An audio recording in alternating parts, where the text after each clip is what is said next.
biglang bumaliktad ang mundo ni Ping Lacson pagdating dito sa story. What is interesting here ay yung ginawa niyang pagdepensa laban sa statement ni Zaldico. Nung unang lumabas si Zaldico, kinabukasan lang, eto na si Ping Lacson, dinidiscredit niya yung testimonya ni Zaldico. Sinasabi niya hindi credible at wala daw probative value yung testimonya kasi hindi yan under oath.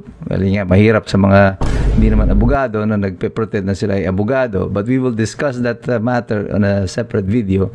Itong probative value di umano ng video statement ni Zaldico.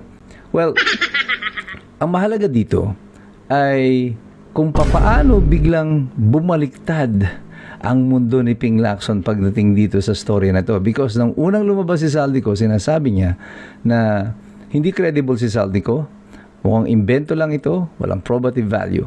Nung nag-resign si Versamin at saka si Pangandaman, biglang nagbaliktad ang storya niya. Sinasabi niya na ngayon na totoo na may kickback, pero hindi si Bongbong Marcos ang tumanggap nito at sila Versamin daw ang tumanggap.